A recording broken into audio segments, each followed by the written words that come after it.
embargo, hay puntos débiles como también puntos fuertes que pueden variar en el transcurso del tiempo. Por eso es importante que nosotros sepamos desde un inicio, quizás si es que mi niño está presentando algún trastorno, alguna alteración del lenguaje. ¿Listo? Entonces, vamos a conocer primero uno de los trastornos quizás más conocido, más abordado y con mayor diagnóstico, el trastorno del lenguaje. Bien, ahora, cuando yo hablo del trastorno del lenguaje y los criterios que vamos a ver, me estoy basando en el manual que justamente en un inicio les comentaba. Para ello, el niño tiene que presentar ciertos criterios, ¿sí? Por ejemplo, según el DSM, ¿qué nos dice? Que el criterio A, el niño tiene que presentar dificultades persistentes, que sean notorios, que sean visibles, que persistan en el día a día del pequeño, tanto en la adquisición como también en el uso del lenguaje en todas sus modalidades. Bien, ahora, estas deficiencias se van a basar en tres aspectos fundamentales. Es decir, son tres factores que nosotros tenemos que tener en cuenta para poder ver su deficiencia y quizás hablamos de un trastorno del lenguaje manifestado en el menor. ¿Cuáles son estos tres factores? Uno, vocabulario reducido. Es decir, que presenta palabras muy limitadas, muy por debajo de lo que se espera para su edad. Punto número 2 o factor número 2. Su estructura gramatical es limitada. Es decir, que el niño presenta una capacidad limitada para poder ubicar las palabras de manera correcta, basándose en las reglas gramaticales y morfológicas, de modo que sea entendido su conversación, de modo que sea entendido la oración o el enunciado que está emitiendo. Bien, y el factor número 3, deterioro del discurso. Es decir, el deterioro del discurso hace referencia a que el niño también tiene una deficiencia para poder usar su vocabulario y conectar frases de modo que le permita explicar, describir o llevar a cabo una conversación. Entonces, chicos, son tres puntos principales dentro del trastorno del lenguaje: vocabulario reducido, estructura gramatical limitada y deterioro del discurso. Si yo veo que estos tres predominan en el niño y esto pues es persistente en su día a día, lo ideal es acudir a un especialista para que se realice lo que es la evaluación correspondiente. Bien, ¿cuál es el criterio B? Que estas capacidades del lenguaje están notablemente por debajo de lo esperado para su edad. Por eso precisamente estábamos comentando en la sesión anterior la importancia de saber el desarrollo integral del niño, desarrollo cognitivo, desarrollo social, motor, desarrollo del lenguaje, desarrollo de la conducta adaptativa, etc. Entonces, estas capacidades, ¿cuáles?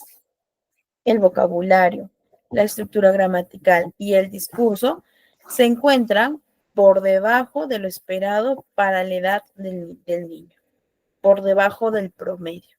Por lo tanto, pues esto va a limitar, ya sea en su comunicación, en su participación social, también en sus logros académicos. ¿Por qué? Porque recordemos que si el niño presenta algún retraso, algún desfase del lenguaje, posiblemente podría presentar problemas en su capacidad en la lectoescritura, ¿cierto? Y que la lectoescritura está pues asociado a los logros académicos. ¿Listo? Entonces, todo se relaciona, por eso es importante detectar en una edad temprana. Bien, el criterio C, y este criterio, precisamente el tercero, se va a repetir en todos los trastornos que vamos a ver el día de hoy. ¿Qué nos dice este criterio? que el inicio de los síntomas se produce en las primeras fases del periodo del desarrollo, es decir, en la infancia. Estos síntomas, ¿cuáles? Vocabulario reducido, estructura gramatical limitada, deterioro del discurso, se va a presentar en las primeras fases del periodo del desarrollo, en la niñez. ¿Bien? Y el último criterio, que es el criterio D, permite a los especialistas realizar un diagnóstico diferencial. ¿Bien? Es decir, que las dificultades que está presentando el niño no se pueden atribuir a un deterioro auditivo, a un deterioro sensorial, a una disfunción motora, a alguna afectación neurológica o médica. Tampoco se puede atribuir a una discapacidad intelectual o un retraso global del desarrollo. Bien, entonces este criterio permite hacer lo que es el diagnóstico diferencial a los especialistas. Entonces, para poder conocer un poquito más acerca del trastorno del lenguaje, veremos las características diagnósticas. ¿Cuáles son estas características? Nuevamente, vocabulario que tiende a ser muy reducido, muy por debajo de la edad, muy por debajo del promedio. Su estructura gramatical también es muy deficiente, es decir, que tienen dificultades persistentes para ubicar las palabras y que éstas sean acorde a las reglas gramaticales y morfológicas. Y el tercer factor o la tercera característica diagnóstica es el discurso limitado. Tiene un vocabulario limitado, el uso del mismo también es limitado. Bien, entonces son las tres características diagnósticas cuando estamos hablando de un trastorno del lenguaje, tanto en la adquisición como también en el uso del mismo. ¿Listo? Ahora, como les comentaba desde la primera clase, el lenguaje y el aprendizaje también depende de dos capacidades: la capacidad receptiva y la capacidad expresiva.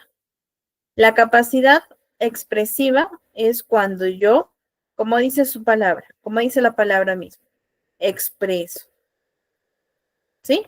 Es la producción de señales, vocales, de gestos, también del lenguaje verbal.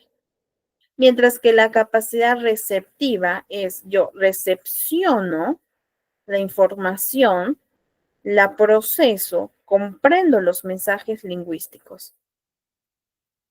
¿Sí? Entonces, ambas vertientes tienen que ser evaluadas. ¿Por qué? Porque cada una de estas puede tener una gravedad diferente. Por ejemplo, el lenguaje expresivo de un niño puede estar gravemente limitado, mientras que el lenguaje receptivo podría no tener ninguna deficiencia. Por ejemplo, hoy día estaba conversando con un colega y me decía que vino a su consulta un niño ya de 4 años, ¿sí? Que le decía, ¿cómo te llamas? El niño entendía, pero su expresión verbal era muy limitada. Hacía más sonidos guturales. ¿No? Cuando le decías, a ver, tócate la cabecita, el niño se tocaba en la cabeza. ¿Dónde está la nariz? Se tocaba la naricita. Entonces, la vertiente comprensiva probablemente estaba dentro de lo normal, pero cuando le preguntaba, no podía emitir las respuestas de manera verbal. Bien, entonces, la modalidad expresiva como la vertiente receptiva deben de ser evaluadas, porque la gravedad puede ser diferente. Puede ser que haya alguna alteración en la comprensiva o en la expresiva o en ambas. Bien, entonces, en el trastorno del lenguaje que estamos justamente viendo normalmente afecta al vocabulario, gramática y el discurso. Eso es importante. Bien, tanto vertiente expresiva como vertiente comprensiva. Ahora, Las primeras palabras, las primeras frases del pequeño, es probable que se inicien de manera retrasada. El vocabulario tiende a ser más limitado. Las frases tienden a ser más cortas, menos complejas. Pueden presentar errores gramaticales. Si yo veo estos signos, estos síntomas, lo ideal es llevar a cabo una valoración integral del niño, porque puede ser que también a nivel cognitivo no esté dentro de lo que se espera. Entonces, lo ideal, nuevamente, repito, sería una evaluación integral. Bien, en cuanto al desarrollo y el curso del trastorno del lenguaje. Bien, el trastorno del lenguaje aparece durante el periodo de desarrollo temprano. Sin embargo, también el DCM nos dice que hay una variación considerable en la adquisición temprana del vocabulario y en las primeras combinaciones de las palabras. Ahora, el trastorno del lenguaje diagnosticado a partir de los 4 años puede ser estable, persistente en el tiempo, hasta una edad adulta. Los síntomas pueden cambiar, los puntos débiles y los puntos fuertes pueden cambiar su perfil durante el curso del desarrollo del trastorno del lenguaje. Bien, entonces es importante que nosotros podamos acudir a un especialista. Si yo veo que mi niño posiblemente esté presentando estas 3 características principales del trastorno del lenguaje, acudir a una valoración integral. Bien, entonces, les voy a realizar una pregunta. Voy a solicitar que por favor respondan en el chat. ¿Cuáles son las 3 características principales del trastorno del lenguaje? Bien, los leo. ¿Cuáles son las 3 características principales que debe presentar un niño para sospechar que posiblemente esté presentando o manifestando un trastorno del lenguaje?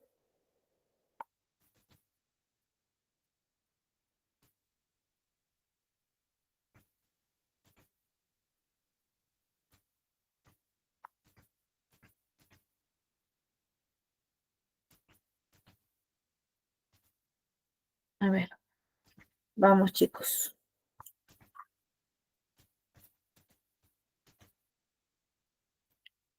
Son las 3 características fundamentales en el trastorno del lenguaje. Está en el criterio A. También lo hemos abordado. A ver, retrocedemos entonces un poquito. Estas 3 características: vocabulario reducido, estructura gramatical limitada y el deterioro del discurso. Si mi niño nuevamente está presentando esto, que está por debajo de su edad, tiene 4 años, pero parece o tiene una edad de lenguaje quizás de 2 años, porque su vocabulario es muy limitado, porque tiene muchos errores en la estructura gramatical, porque su discurso es muy deficiente, tenemos que realizar la valoración correspondiente del lenguaje. Bien, entonces ustedes traten de fijarse en estos 3 puntos, quizás para, no sé, sospechar un posible trastorno del lenguaje. Bien, entonces, nuevamente, no solo en la vertiente expresiva, sino en la vertiente comprensiva, en ambos. ¿Listo? Bien, a ver, hasta aquí, chicos, ¿hay alguna duda, consulta o todo está claro?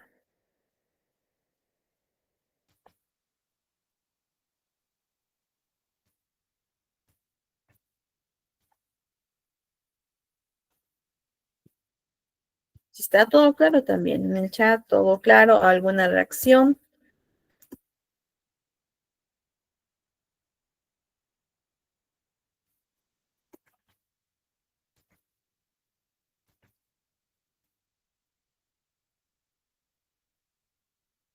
Todo claro entonces. Ok. Igual, ¿no? Si hay dudas o consultas, lo pueden escribir en el chat para poder resolverlos. ¿Listo? Vamos a ver un pequeño video acerca de algunas recomendaciones para los padres que tienen niños, ¿no? Con algún trastorno de lenguaje. ¿Listo? Entonces, a ver, un momentito. Compartir. Ya está.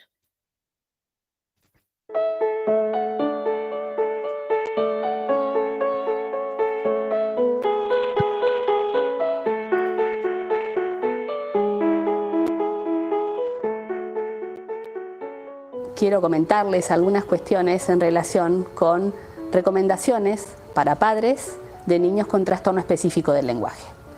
Sabemos que el lenguaje es una construcción que tiene dos variables. Por un lado, la condición biológica del individuo y por el otro lado, la ayuda que el medio ambiente, el estímulo que el medio ambiente pueda brindar a ese niño. La condición biológica va a estar modificada por la ayuda del ambiente. Sabemos que los niños con trastorno específico del lenguaje suelen ser hipoestimulados muchas veces por su entorno, por no saber cómo hacerlo o por no contar con las herramientas adecuadas para hacerlo o hacerlo de un modo equivocado, ¿sí? Muchas veces los niños con trastorno específico del lenguaje reciben menos estimulación que los pares de desarrollo típico. En otras ocasiones los papás suelen estimularlos en demasía, ¿sí? Suelen hablarles sin parar de cosas que tienen escasa habilidad funcional para ellos. En esos casos se suele generar algo que en este momento está como muy en boga el concepto, que se llama la ley de Mateo, ¿sí? La ley de San Mateo. ¿Qué significa esto? El niño que tiene una dificultad, una adversidad biológica, ¿sí? Una adversidad para adquirir una función como es el lenguaje, además de esa adversidad termina teniendo la sobrecarga de la falta o la mala estimulación medioambiental. Entonces hay como una doble dificultad superpuesta en donde los fallos terminan siendo más grandes de lo esperable, ¿sí? En general, un niño de desarrollo típico que habla mucho consigue más respuestas de su entorno que aquel que habla menos. Entonces, veremos algunas recomendaciones simples para la comprensión o para favorecer la comprensión de niños con trastorno del lenguaje y algunas recomendaciones relacionadas con la expresión de los mismos. En niños pequeños es fundamental utilizar preguntas por sí o por no, o preguntas de alternativa. Es frecuente que los padres en la consulta digan: yo le pregunto qué ha hecho en el jardín y él no me cuenta nada. Claro, es verdad que alguien que tiene limitaciones comprensivo-expresivas o limitaciones expresivas no puede organizar una frase y contar el relato de lo que ha ocurrido en el día. Sin embargo, quizá ese mismo niño que no le puede contar a su madre qué es lo que vivió en el jardín pueda responderle a una pregunta concreta. Si la mamá le dice: ¿jugaste con los bloques hoy? Esa es una pregunta por sí o por no. ¿Tomaste el desayuno hoy? Esa es una pregunta por sí o por no. O una pregunta de alternativa también es algo que puede favorecer la situación. De pronto, si la madre le pregunta: ¿en el desayuno tomaron jugo o té? Ese tipo de preguntas simplificadas en donde la respuesta está prácticamente dada en el interlocutor son preguntas que colaboran enormemente a mantener la dinámica de la comunicación, que es en definitiva lo que buscamos. La comunicación es el leitmotiv de todo esto, mantener el intercambio entre personas. ¿Por qué? Porque el lenguaje está principalmente orientado a eso, a manejar la comunicación entre personas y a sostener el vínculo. ¿Por qué necesitamos sostener esa interacción? Porque el lenguaje se aprende en contacto con los demás. Entonces esa vía debe permanecer permeable de manera continua, ¿sí? No se debe cortar o limitar por las limitaciones comprensivo-expresivas o expresivas que pueda tener el niño. Entonces, estas son algunas de las recomendaciones generales que pueden ponerse en práctica con niños pequeños con TEL. también es verdad que hay otras situaciones en donde la comprensión está más conservada y los problemas son eminentemente expresivos. En esos casos, lo que debemos hacer es no hacer correcciones sistemáticas sobre la forma del lenguaje. Si un niño que habla mal, no solucionamos su situación repitiéndole o haciéndolo repetir todo el tiempo las cosas que le salen mal, ¿sí? Sino buscando herramientas y técnicas, que bueno, de eso nos ocupamos las fonoaudiólogas, herramientas y técnicas para darles a los padres para que el niño pueda expresarse de un modo más fluido. 16. Ahora, hoy es 17. Le vamos a hacer un círculo. ¿Qué día de la semana es? 17. ¿Qué día de la semana es? Es un jueves. Después de jueves viene el... ¿Sí? Dentro de esas técnicas encontramos lo que se llama reformulación del lenguaje, es decir, cuando un niño dice mal una expresión, una frase o lo que sea, es el adulto que la reformula y la deja flotando en el aire con el modo correcto en el que tiene que ser producida. La repetición, hacer repetir permanentemente a los chicos el modelo correcto de las palabras y demás, no suele ser una solución adecuada, ¿sí? El niño debe tener el modelo correcto, sí, a su alrededor, pero a la vez las estrategias que lo faciliten para acceder a ese modelo, ¿sí? Y hay un hecho que es sumamente importante en toda esta situación y que no lo mencioné hasta ahora, y es que la información que uno debe tratar de manejar siempre es información funcional, es decir, información relevante para el niño, ¿sí? Si un niño no sabe responder cómo es su nombre, no tiene sentido que le enseñemos los colores, ¿sí? Porque antes de aprender los colores, tengo que saber cómo me llamo, ¿sí? Entonces, seleccionar los contenidos que sean funcionales a la comunicación, aquello que sea relevante como para poder seguir manteniendo el vínculo comunicativo con los demás.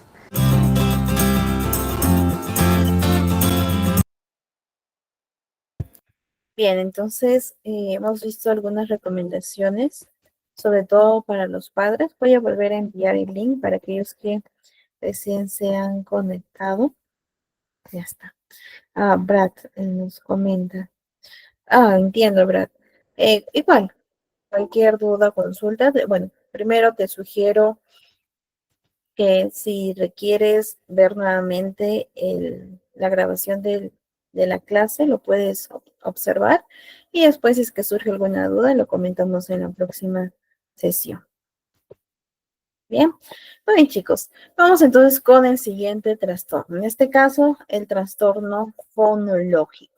¿Cuáles son los criterios que el niño debe presentar para poder quizás identificar un posible trastorno fonológico? ¿Sí? Según el DSM.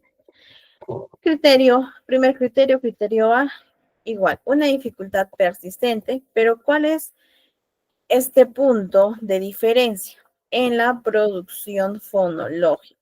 Y como hay una dificultad persistente en esta producción fonológica, pues ello va a interferir en la inteligibilidad del habla, es decir, en la comunicación verbal. ¿Por qué en la comunicación verbal?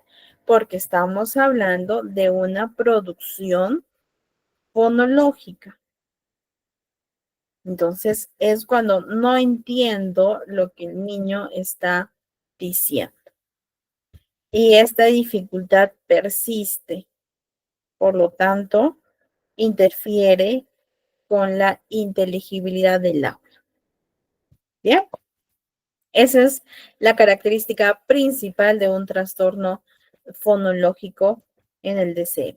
Ahora, el criterio B, que la alteración que presenta el niño, pues evidentemente va a causar limitaciones, ya sea en su comunicación eficaz, en la participación social, también en sus logros académicos, ¿sí? Y nuevamente, podemos ver que el lenguaje influye mucho, es muy importante, ya sea en los logros académicos como también en su comunicación, en la participación social.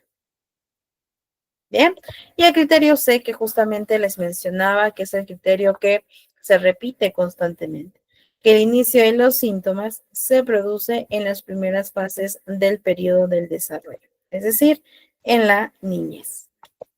Bien, mientras que el criterio D menciona que las dificultades no se pueden atribuir a afecciones congénitas, a afecciones adquiridas, tales como parálisis cerebral, paladar hendido, hipoacusia, traumatismo cerebral y otras afecciones médicas o neurológicas. Bien, entonces ello les permite realizar el diagnóstico diferencial. ¿Listo? Entonces, ¿cuál es la diferencia entre trastorno fonológico y el trastorno del lenguaje? Que es el que hemos visto antes. La diferencia es que en el trastorno del lenguaje, el niño sí presenta dificultades persistentes, pero en estos tres factores: en el vocabulario reducido, en su gramática y en su discurso. Mientras que en el trastorno fonológico presenta dificultad persistente, pero en la producción fonológica. Por lo tanto, interfiere en la inteligibilidad de su comunicación verbal. Bien, entonces, la característica principal diagnóstica del trastorno fonológico es precisamente la producción fonológica. ¿Y qué es la producción fonológica? Es la articulación, la pronunciación clara de los fonemas, que estos fonemas se combinan para crear palabras y que estas palabras se combinan para crear oraciones, frases, enunciados. ¿Listo? Ahora, para yo llevar a cabo una producción fonológica, requiero del conocimiento fonológico de los sonidos del habla. Yo tengo que saber cómo es el sonido de la vocal A, de la B, C, E. Yo necesito saber tener el conocimiento fonológico de los sonidos del habla, que es parte fundamental de la producción fonológica. ¿Qué más? ¿Qué más requiero para llevar a cabo esta producción? La habilidad para poder coordinar los movimientos de los articuladores, la respiración y la vocalización del habla. Entonces, yo requiero de ambos factores para llevar a cabo la producción fonológica. ¿Y qué es la producción fonológica? Pues es la articulación de los fonemas, de las palabras, de las oraciones. Entonces, los niños con dificultades en esta producción fonológica pueden presentar problemas en diferentes grados, ya sea en el conocimiento fonológico de los sonidos o en la habilidad para poder coordinar los movimientos del habla. Bien, entonces esta es la característica diagnóstica principal del trastorno fonológico. Perdón, del trastorno, claro, fonológico. Bien. A ver. El trastorno fonológico se diagnostica cuando la producción de los sonidos no es la que se espera para la edad cronológica que tiene el niño. Entonces, esta producción fonológica se encuentra muy por debajo de lo que se espera para su edad.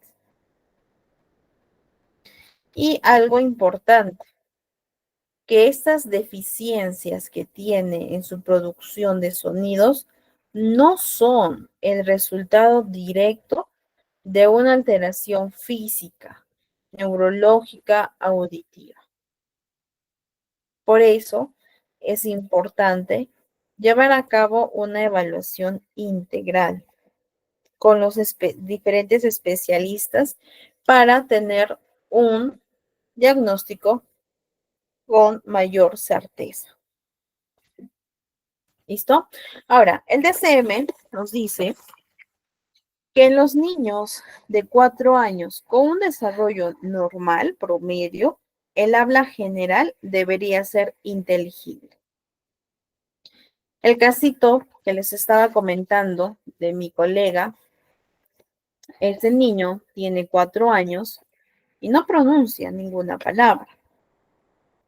En su vertiente comprensiva, sí, ¿no? Puede responder, ejecuta algunas órdenes sencillas, muy sencillas. Entonces podríamos decir que, claro, se tiene que llevar a cabo la evaluación, pero podríamos decir que la vertiente expresiva sí hay un problema, porque no está pronunciando ningún tipo de palabra. Solo realiza sonidos guturales.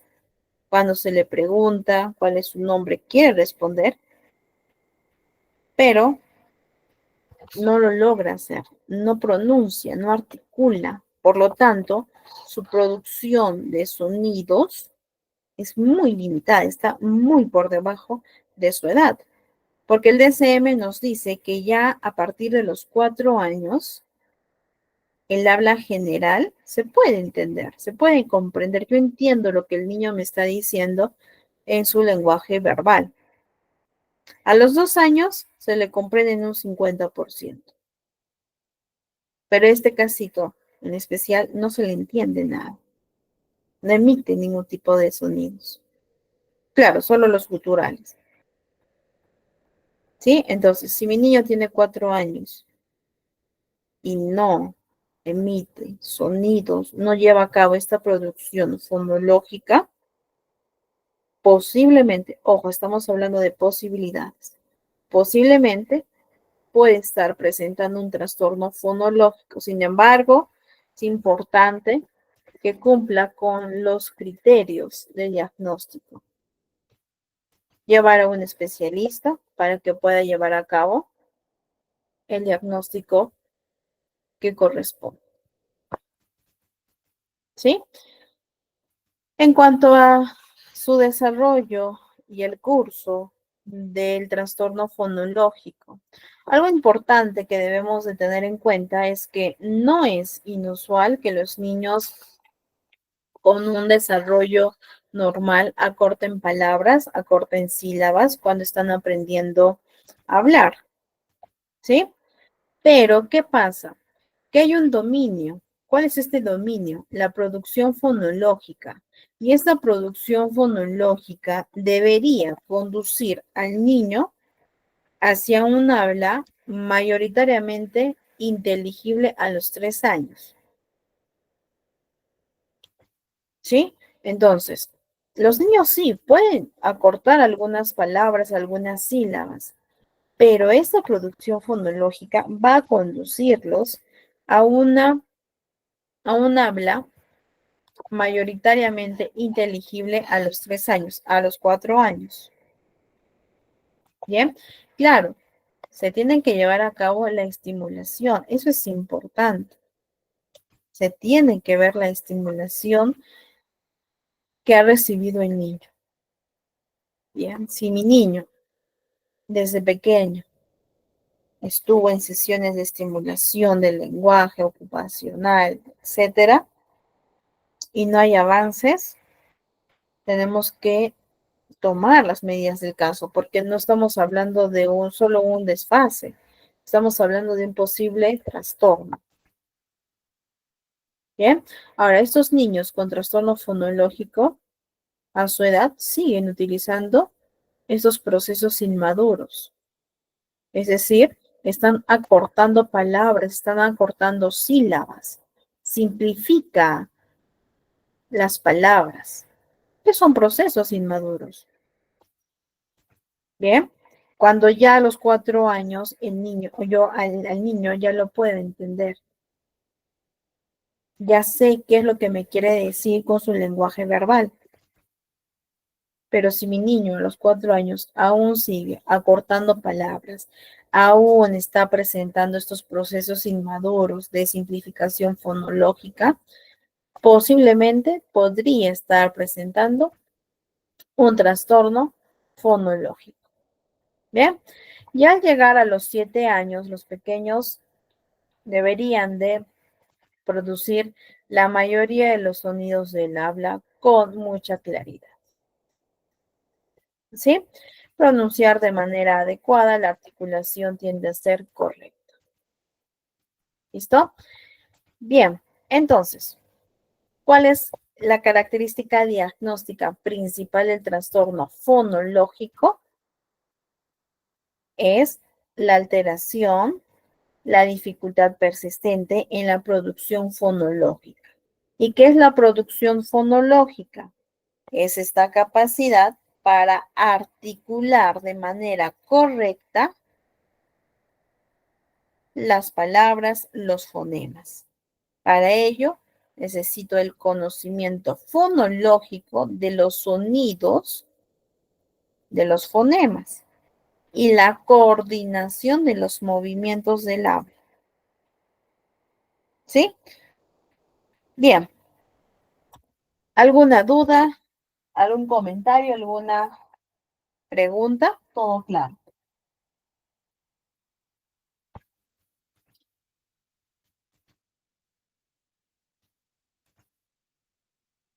Bien, creo que todo está claro.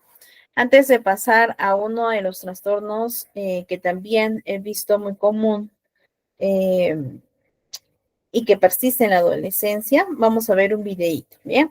Excelente, Natividad, todo claro.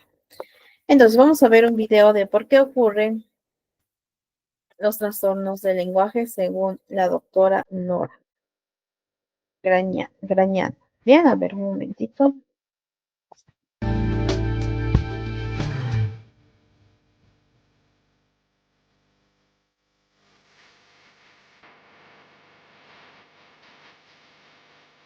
Una pregunta sería, ¿por qué ocurren los trastornos del lenguaje? A modo de ejemplo, nosotros vemos que el pájaro, por ejemplo, tiene una tarea fácil, tiene 3 tonos, un tono para la primavera, un tono para el otoño, un tono para la búsqueda de pareja. Pero ¿qué pasa en el humano, en el niño? ¿Qué pasa cuando un niño no adquiere el lenguaje, no empieza a hablar? Desde el punto de vista de lo neurobiológico, del neurodesarrollo, uno puede explicar a partir de 2 ideas: las dificultades ambientales y las dificultades biológicas. Cuando nosotros hablamos de los aspectos ambientales o de las causas ambientales, tenemos el ejemplo del niño de Aveirón, que es un niño que es criado en la selva solo, sin contacto con un humano, que no llega a hablar, que no llega a tener contacto con el lenguaje del humano. Entonces tenemos que tener la relación de la incidencia de la estimulación del ambiente en el desarrollo del lenguaje del individuo.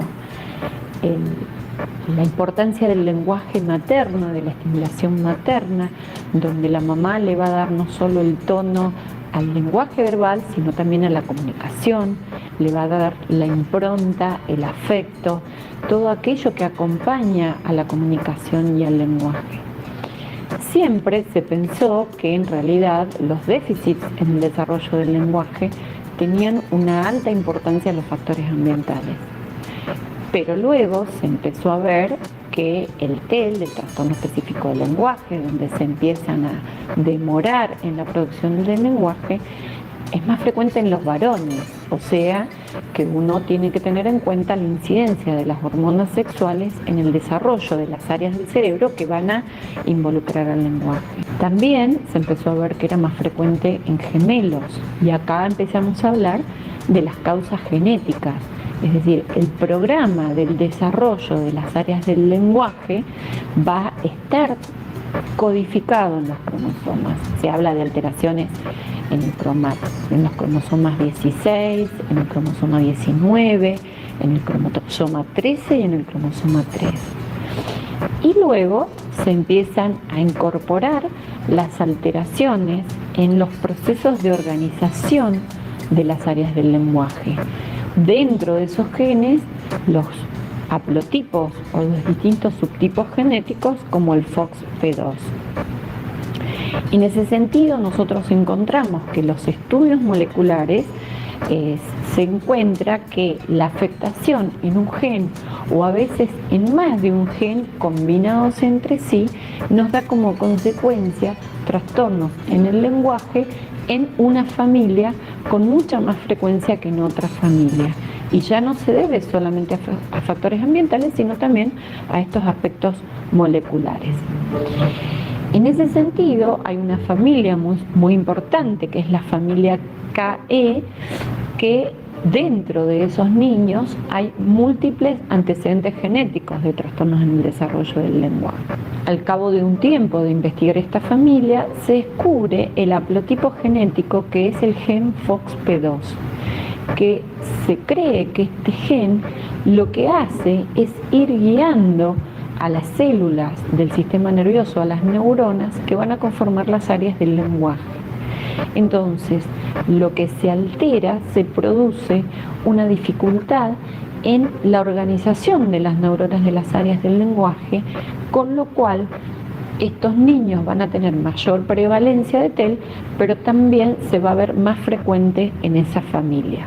Cuando se hablaba que las alteraciones del lenguaje aún no se descubrían en los estudios genéticos, se empezaron a investigar las malformaciones en el cerebro en las personas con trastornos del lenguaje. Y así, un investigador muy importante que fue Galaburda descubrió que personas que habían muerto con trastornos del lenguaje y trastornos en la lectoescritura, que es la parte escrita del lenguaje, esas personas tenían dislexia, pero tenían malformaciones, pequeñas microdigenesias en las áreas temporales del lenguaje, de los lóbulos temporales, y que esas microdigenesias se repetían en las distintas personas con dislexia. Y acá se empezó a aceptar que las fallas del lenguaje y la dislexia no eran puramente emocionales, no eran puramente por causas ambientales, sino que había una causa neurobiológica que hacía que esas personas no pudieran aprender a hablar, a leer y a escribir.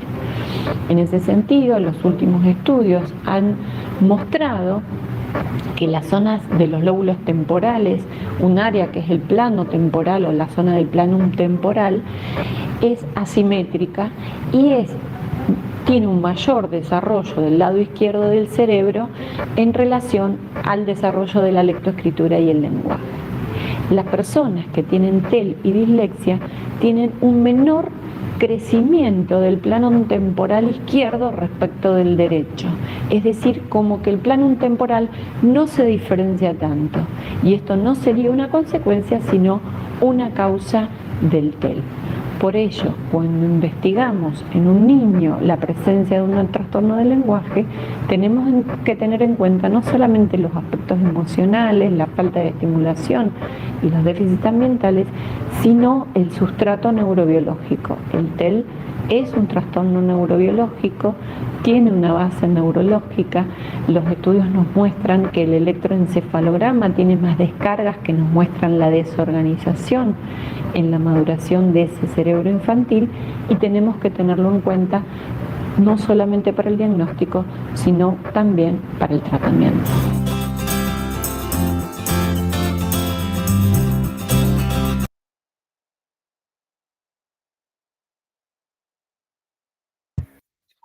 Bien, vamos entonces a continuar con el trastorno de la fluidez de inicio en la infancia.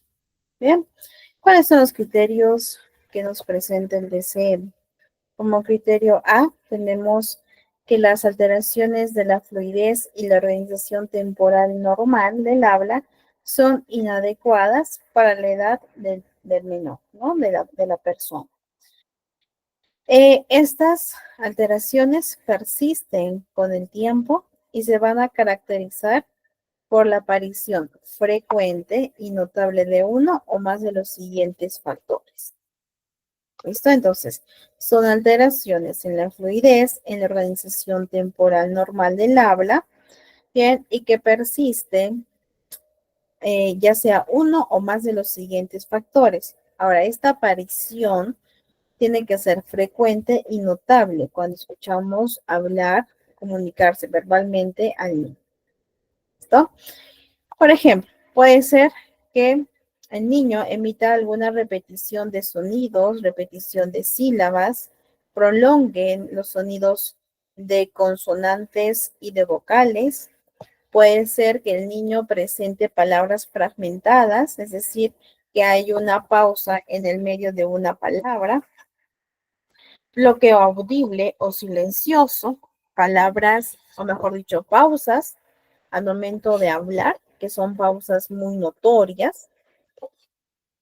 Los circunloquios, que es cuando el niño sustituye la palabra problemática por otra palabra que es consciente de que sí lo puede pronunciar sin llevar a cabo el tartamudeo. Las palabras producidas por un exceso de tensión física, debido también a la exposición que ellos se encuentran, y la repetición de palabras completas monosilábicas, ¿no? Por ejemplo, el yo lo veo. Bien, entonces, según el criterio A, el niño debe de presentar uno o más de los siguientes factores, ¿no? Que acabamos de observar, de ver. ¿Bien? Y que esta aparición tiene que ser frecuente y notable. Repetición de sonidos, prolongación de sonidos de consonantes o vocales, las palabras fragmentadas, el bloqueo audible, los circunloquios, las palabras producidas con un exceso de tensión física y la repetición de palabras completas monosilábicas. ¿Listo? El criterio B, que esta alteración, pues en efecto, va a causar ansiedad al momento de hablar. Bien, ¿qué otras consecuencias ustedes consideran que un niño con esta alteración podría afrontar? Además de la ansiedad al hablar, ya sea con sus compañeros, con desconocidos o cuando tenga que realizar una exposición, etcétera. ¿Qué otras consecuencias podría enfrentar el niño? ¿Qué cree? ¿Cuál es su opinión?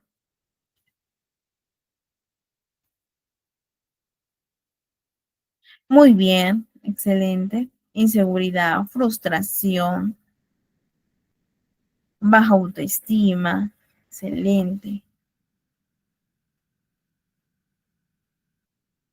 También va a limitar su participación social. Puede incluso hasta aislarse. Y a eso, si es que se le suma una falta de gestión emocional, pues va a hacer que el niño también tenga conductas inadecuadas, insanas para sí mismo, para las personas, para su entorno. Bien, entonces, sí es importante. Recuerdo a una de las pacientes que les comenté que presenta este tipo de alteración y desarrolló una ansiedad, ¿no? Fue diagnosticada por el psiquiatra de ansiedad con depresión, un trastorno mixto, debido a una causa, que era la alteración, además de otras, ¿no? Que no tenía buena gestión de emociones, la baja autoestima, la inseguridad, el aislamiento social, pensamientos limitantes, etcétera. Entonces, sí tiene una repercusión también a un nivel psicológico. ¿Bien? El criterio C, que el inicio de los síntomas se produce en las primeras fases del periodo del desarrollo. Bien, ahora, en el caso de un inicio más tardío, estaríamos hablando de un trastorno de la fluidez de inicio en el adulto. Bien, entonces, sí tengamos cuidado con dejar pasar, ¿no? De repente decimos, bueno, mi niño está así porque tuvo miedo. Sí, a veces puede ser que el niño tiene miedo y presente ese tipo de alteración, pero es mejor prevenir que lamentar en un futuro, ¿no? Porque sí, he visto a varias adolescentes que presentan este tipo de alteración y que tienen una autoestima muy baja. Sus habilidades sociales también son deficientes. El autoconcepto limitado, la ansiedad, su diálogo interior, sus pensamientos sobre sí mismo o sobre sí misma es muy negativo. Rendimiento académico también se ve alterado, afecta el rendimiento académico. ¿Listo? Entonces siempre veamos si el niño está presentando algunos de estos síntomas, alguno de estos 7 síntomas, 1, 2 o más, es importante acudir a una valoración. ¿Para qué? Para llevar a cabo el tratamiento correspondiente y evitar todo lo que hemos visto, ¿no? Las consecuencias que un niño puede afrontar en caso no sea o no tenga la intervención oportuna. ¿Listo? Recuerden que el inicio de los síntomas se va a producir en las primeras fases del desarrollo. En el caso de los adultos sería con un inicio en el adulto, ¿bien? O en la adultez. El criterio de hace referencia a que la alteración no se puede atribuir a un déficit motor, tampoco se puede atribuir a un déficit sensitivo del labio, tampoco a una disfluencia asociada a un daño neurológico,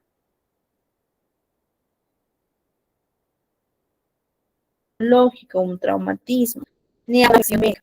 Y no se puede explicar mejor por otro trastorno mental. Por eso es importante que, bueno, ¿no? Como les mencionaba, los especialistas saben ya diferenciar quizás un posible eh, trastorno, se deriva para poder ver si es que hay alguna afectación médica, si es que hay algún daño neurológico, ¿bien? Y lo ideal sería una evaluación integral. A ver, por aquí en el chat nos pone Brad, es más tímido, se siente como... así es, tiende a ser tímido, tiende a aislarse, a retraerse frente a las personas, va a evitar mucho la exposición social, sobre todo en estas situaciones donde hay una expectativa de ser escuchado y observado. ¿Sí? Sí, hay una afectación psicológica como una consecuencia quizás de no haber realizado la intervención temprana, una intervención oportuna. Bien, y justamente lo que les mencionaba, que esa alteración de la fluidez interfiere en el rendimiento académico, en el rendimiento social, en la comunicación social de las personas. Ahora, el alcance de esta alteración va a variar y va a ser más grave o menos grave dependiendo del tipo de la presión que percibe el niño. Si yo voy a exponer y soy consciente de que tengo esta alteración, se va a agravar, ¿cierto? Y va a ser muy notorio cuando esté exponiendo por este tipo de presión, además de la tensión física excesiva que experimenta el menor, ¿sí? Y eso pues también tiene, o bueno, el niño también puede estar sujeto a ciertos comentarios, a ciertas burlas, a ciertos gestos, que hace pues que esto también le afecte, como cualquier niño, porque aún está en el desarrollo para poder enfrentar los diferentes tipos de comentarios, ¿no? O de gestos o de burlas, dependiendo. Bien, en cuanto al desarrollo, en cuanto al curso de este trastorno de la fluidez, según el DSM, nos dice que este trastorno, esta alteración, se presenta antes de los 6 años en un 80 y 90% de las personas. Por lo tanto, podría situarse en la edad de inicio entre los 2 y 7 años de edad. ¿Sí? Ahora, típicamente, las disfluencias pueden empezar de manera gradual, con ciertas repeticiones de consonantes iniciales. Bien, hay que observar eso en nuestros niños. Repite, hay una repetición de las consonantes iniciales, de las palabras largas, de las primeras palabras de una frase. Típicamente, según el DSM, estas disfluencias comienzan de esta manera. Ahora, la gravedad del trastorno de la fluidez de esta alteración a los 8 años va a predecir, según el DSM, la recuperación o la persistencia del durante la adolescencia, durante la adultez. ¿Sí? Según el DSM. Entonces, a partir de los 8 años, según la teoría, la gravedad de la alteración de la fluidez va a predecir ya sea su recuperación o quizás la persistencia del trastorno como tal. Ahora, cuando este trastorno de la fluidez progresa, las disfluencias que presenta el niño tienden a ser más frecuentes. Y al ser más frecuentes, por lo tanto, pues también interfiere aún más en su hablar, ¿no? En sus exposiciones, conversaciones, etc. Y ya pues esto ocurre con palabras, con frases de lo que el niño está expresando. Y algo importante que justamente lo estábamos comentando hace un momento, cuando el menor ya es consciente, ya sabe de la dificultad que está presentando al momento de comunicarse verbalmente, puede desarrollar diferentes mecanismos para evitar la disfluidez. Y también va a experimentar respuestas emocionales asociadas, como la frustración, el enojo, la rabia, la tristeza, el estrés, la ansiedad, etc. Bien, entonces, ¿qué es lo principal que hemos visto en el trastorno de la fluidez de inicio en la infancia?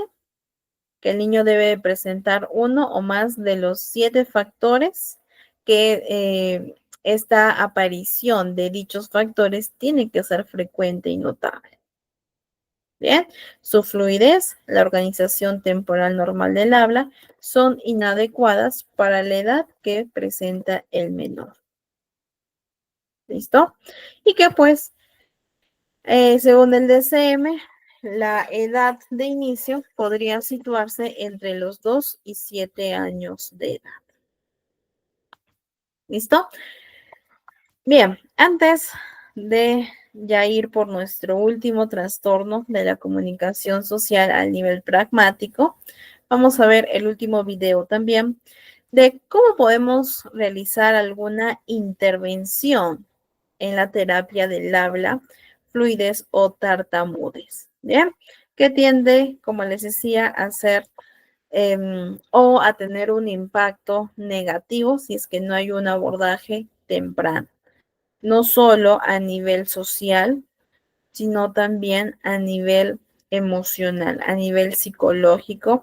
Hay mucho impacto negativo, la repercusión es muy notable, que hasta incluso hay casos en los que los adolescentes, si esto persiste, tienden a presentar ideas que vayan en contra de su integridad física. ¿Sí? Tengamos mucho cuidado, no lo tomemos a la ligera, porque no estamos hablando de un problema o de una condición transitoria, sino que puede permanecer. Y sobre todo si es que no hay una intervención desde que nosotros hemos detectado un posible o una posible alteración. Bien, entonces nos vamos a tomar unos minutitos para poder observar el siguiente video.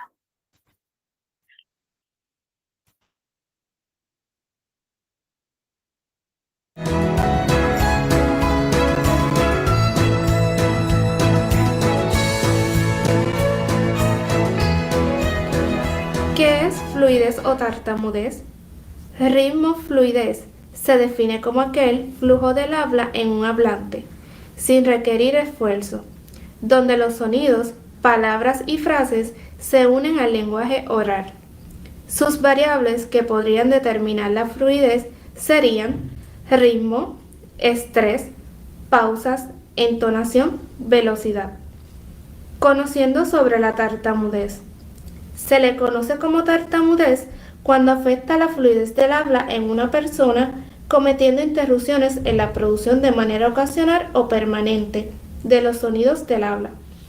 Se caracteriza por una alta frecuencia de tipo anormal y la duración de paradas en el flujo de aire.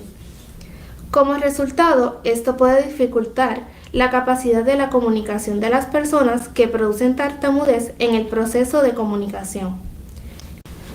Plan de tratamiento. Objetivo terminal.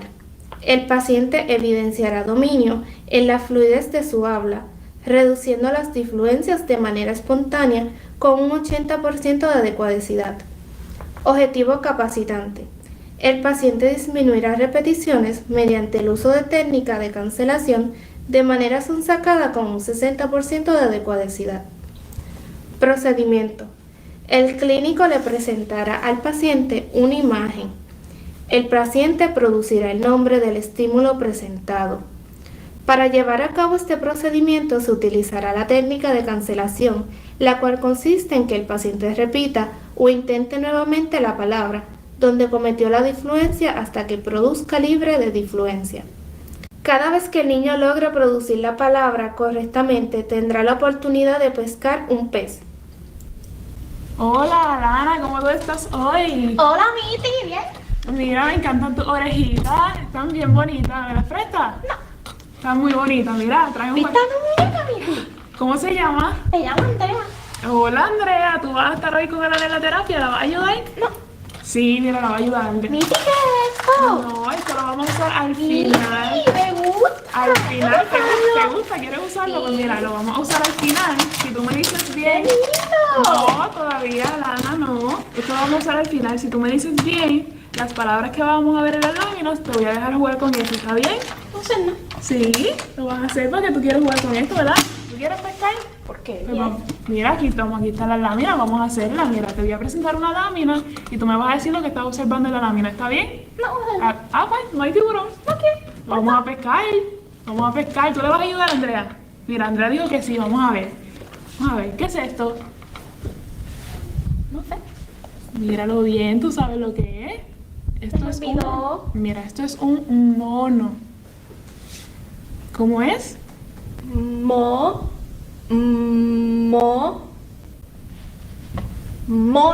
Ok, vamos de nuevo. Esto es un mono. Mono. Muy bien, esto es un mono. ¿Y esto qué es?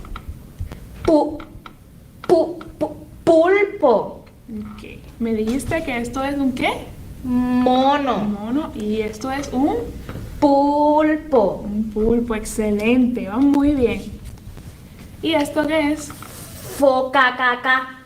Esto es una foca. Vamos otra vez, vamos a repasar. Este era un Mono. excelente. Esto es un Pulpo. y esto es Foca. foca. Perfecto. Y la última, esto es No sé. sí, tú sabes, mira, ve. Se me olvidó. Esto lo encontramos en los árboles. ¿Cómo se llama? Mira, ve. Verde. Es verde, excelente, es verde. ¿Y cómo se llama? No sé. Esto es una hoja. Jaja. Esto es una hoja, Ana, muy bien. Ahora sí, como lo hiciste muy bien, puedes pescar. Y cuidado, que no te muerda el tiburón. ¿Puedo jugar? Puedes jugar, cuidado, que te va a morder el tiburón. Vamos a ver, coge un pececito. Así, así. Así mismo. Muy bien. Cuidado. ¿Te gusta? No te lo puedo regalar, te lo puedo usar.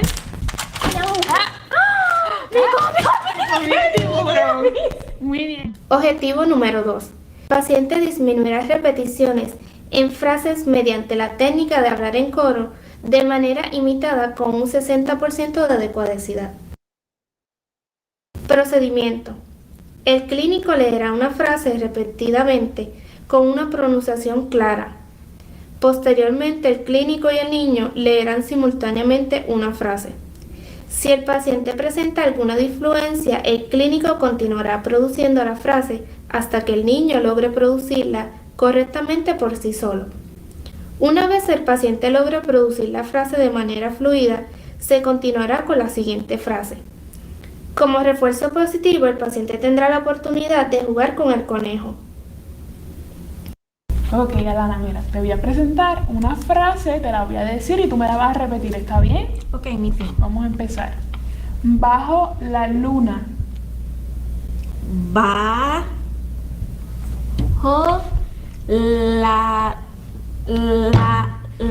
luna. Ok, vamos de nuevo. Bajo la luna. Bajo la luna. Bajo la luna.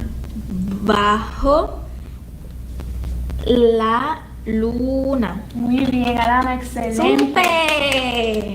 Vamos de nuevo. La película de ayer. La película de ayer. Excelente. ¡Súper! Y ahora vamos para la última y después vamos a usar a Mr. Conejito. Sí. Muy bien. Bajo la luna. Bajo la luna. Vamos otra vez, Alana. Bajo la luna. Bajo la luna. Vamos una vez más. Bajo Ay, Missy, la... no me sale. Tranquila, que lo estás haciendo excelente. Vamos, esta es la última.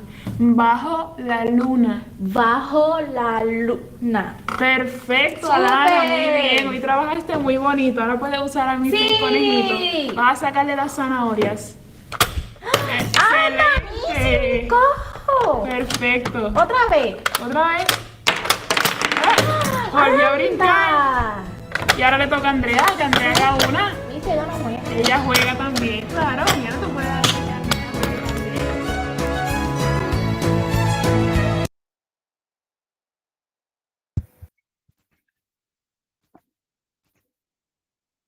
Bien, entonces hemos visto algunas maneras de poder realizar lo que es la intervención terapéutica, ¿no? En la fluidez o en la alteración de la fluidez. Les vuelvo a enviar el link para que lo tengan a la mano y si quieren revisarlo posteriormente. Bien, y vamos con nuestro último trastorno. En este caso, el trastorno de la comunicación social a un nivel pragmático. Bien, que ya habíamos visto cuando observamos o abordamos el tema de niveles del lenguaje.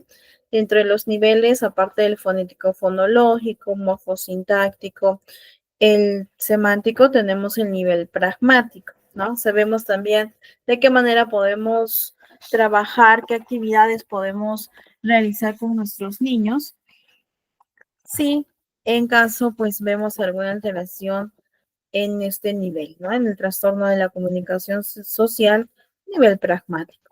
¿Cuáles son los diagnósticos que nos menciona el DSM? Como diagnóstico A, tenemos que las dificultades tienen que ser persistentes en el uso social de la comunicación verbal y no verbal, en ambas formas, ¿sí? La comunicación verbal y no verbal. Dificultades persistentes, pero en el uso social. Recordemos que a nivel pragmático realizamos mucho acerca del propósito social cuando llevamos a cabo la comunicación verbal y no verbal. Bien, tenemos 4 factores que se deben de presentar. Primer factor, que el niño tiene que manifestar deficiencias en el uso de la comunicación para propósitos sociales, tales como saludar, tales como compartir información. Bien, entonces el niño va a tener esta dificultad persistente en el uso de la comunicación con propósito social, adecuado en el contexto en el que el niño se desenvuelve. ¿Sí? Entonces, deficiencias en el uso de la comunicación para propósitos sociales. Ahora, ¿cuál es el segundo factor?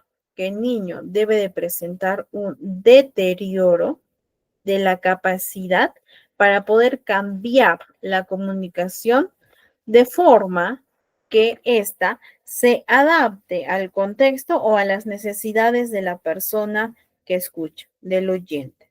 Entonces, el niño con un trastorno de la comunicación social presenta esta dificultad de poder cambiar su comunicación de acuerdo al contexto, de acuerdo al oyente.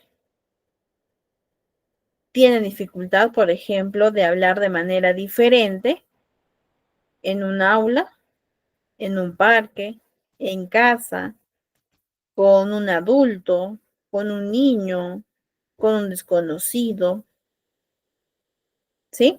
Entonces, para ello sí es importante realizar lo que es la intervención en base a estos factores.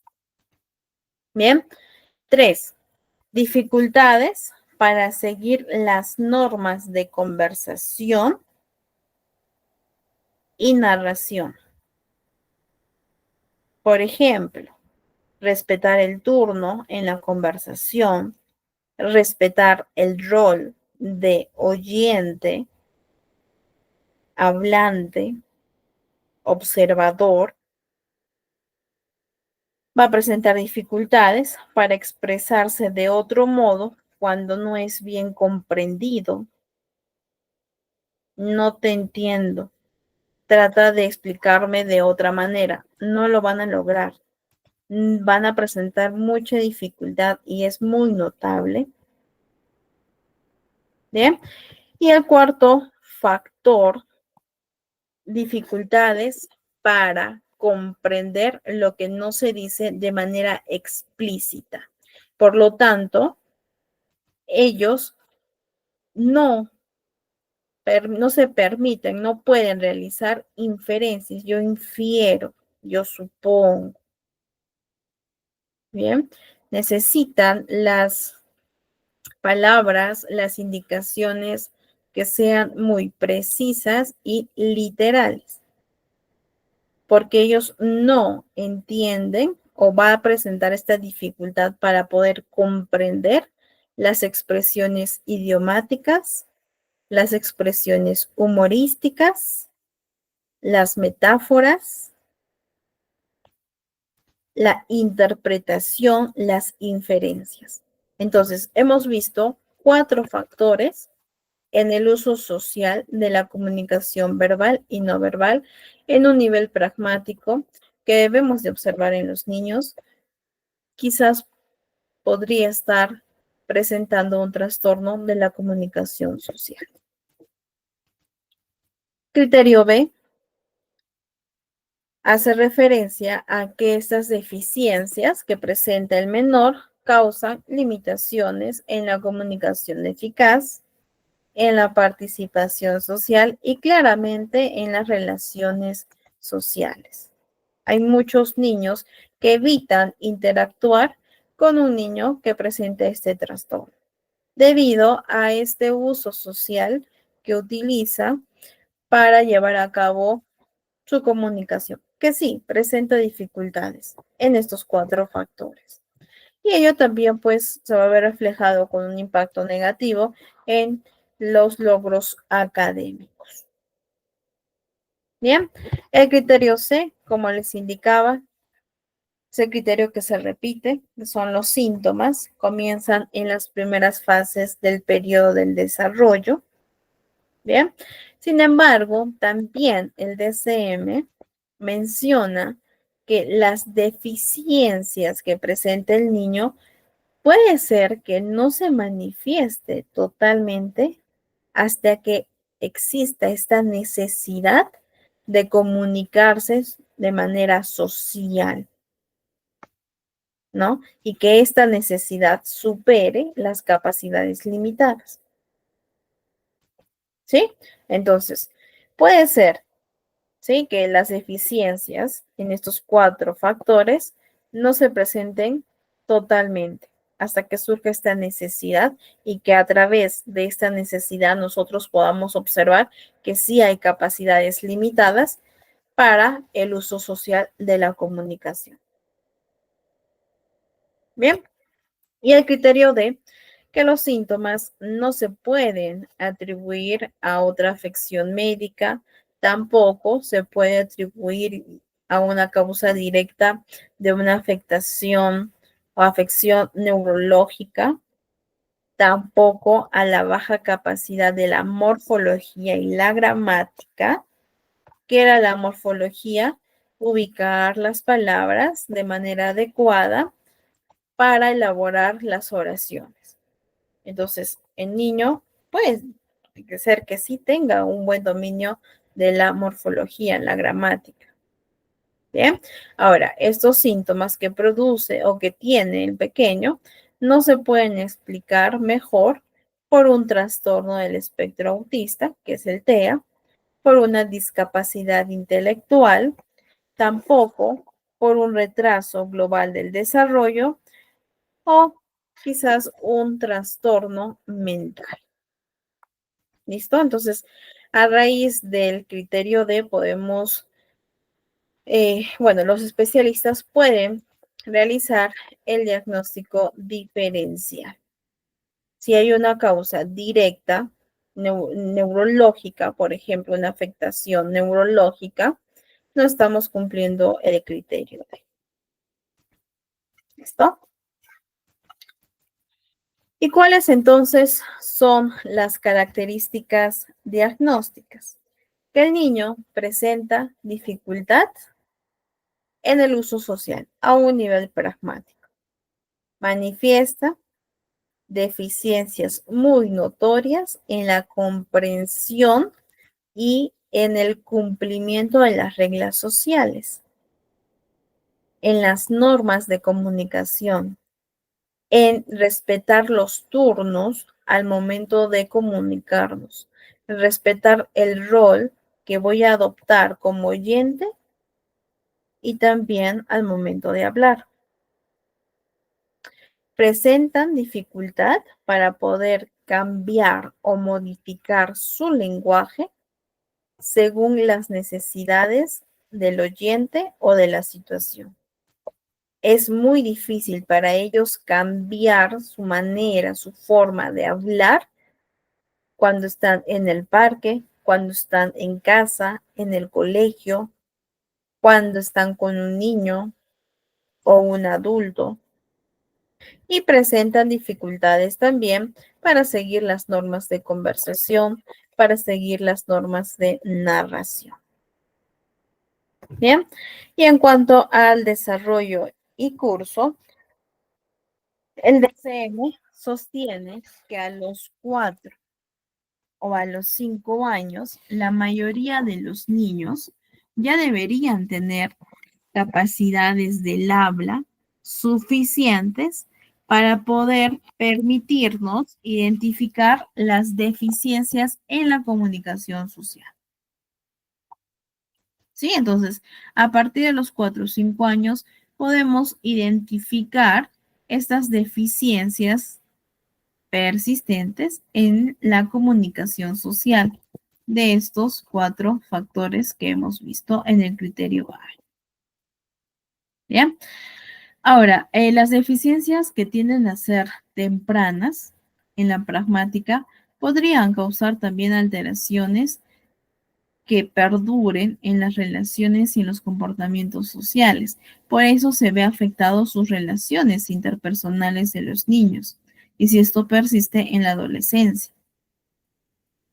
Bien, y las formas más leves que se presente este trastorno a nivel pragmático pueden quizás no ser evidentes hasta llegar a la adolescencia temprana, porque en la adolescencia temprana ya hay una necesidad para poder comunicarnos. Justamente es lo que habíamos visto en el criterio C.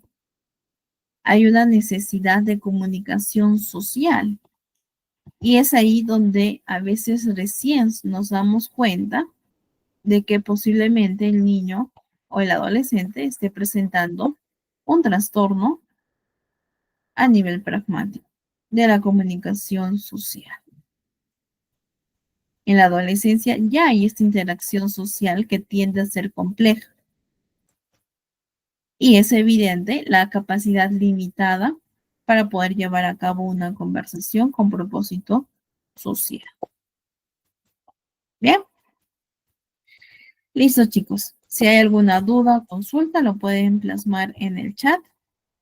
Si no es así, caso contrario, les comento que aquí tenemos la bibliografía en donde hemos abordado el tema de hoy, donde ustedes también pueden mayor información. Bien. Y con ello terminaríamos ya nuestra quinta clase. Nos falta una, que es el próximo, este viernes, a la misma hora. Los espero. Tratemos de conectarnos puntual para poder iniciar todos. Bien, y cualquier duda o consulta que surja, entonces lo resolvemos en esa sesión. ¿Listo? Gracias a ti, Oriana, gracias a todos los presentes. Con ello me despido, que tengan una bonita noche y nos estamos viendo ya el día viernes. Cuídense mucho.